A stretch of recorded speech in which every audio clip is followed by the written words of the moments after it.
Our biggest threat right now to our long-term health of the economy, because of inverted yield curves, is pension funds in America. So pension funds, Social Security, with a yield curve down like it is, they are already in big trouble. Illinois is basically bankrupt.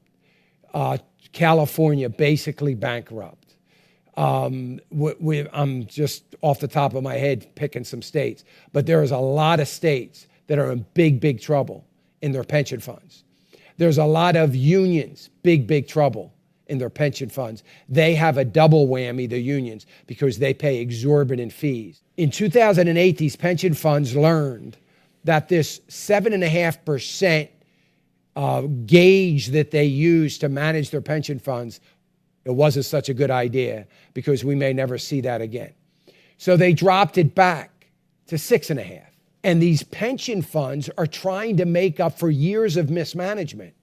And so if the unintended consequence of a prolonged, not yield curve inversion, but a low yield on treasuries and CDs and other things, the unintended consequence is we better be prepared. The PBOC, the government organization that is going to have to ante up something for these failed pension funds, they had better be prepared because this is going to be a nightmare. And when everybody talks about the Fed lowering rates and rates going down, nobody's even thinking 3 years out. They're not thinking 3 weeks out.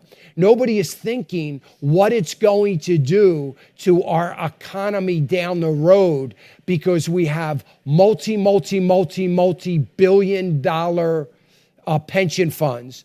California being the biggest in the world. Remember, California is the 8th largest economy in the world. Think about that. There's only 7 countries in the world that have a bigger economy than California alone. Here's the problem that the Federal Reserve and banks are having. So we need low interest so that we are servicing our $20 trillion worth of debt as cheaply as we possibly can. So the Treasury Department does not want rates going up because they're trying to stay afloat on our debt. That's one problem. And then you've got pension funds that have the opposite problem. They need rates to stabilize and get somewhat normalized so that they can survive. And so we're trying to weigh this balance. So we have some government officials saying we need to cut rates.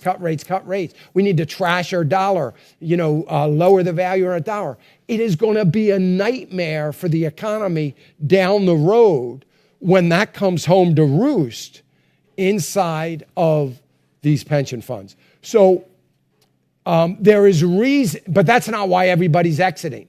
They're not, the millionaires that are all getting out, they're not even thinking of that because they don't need to. They're not depending upon a pension. That's the last thing on their mind. They don't care about that. They're doing it strictly out of fear. Let them do it. Or they're doing it because of what I wrote about and said in 2009. And in 2009, I said, the baby boomer generation is never going to do this again because they've already suffered 4, some 5 downturns in their 401ks, IRAs, and they're not going to take the risk with their principal again. And that's exactly what we're seeing happen. And remember, the baby boomers control most of the wealth of the nation, and we need to know that. So they're saying now, I'm getting my money out. And not only am I getting it out, I'm not going back in. This is too risky. I'm 65, I'm 70, I'm 75. I need to start thinking about retiring. I can't afford for the market to cut my principal down 30% because I'm not going to have a chance to make it back up again. Hey, I want to thank you for watching the clip. We sure do appreciate it. Would you go right now, click on that subscribe button if you haven't already. That helps us. We would appreciate it. Thanks again.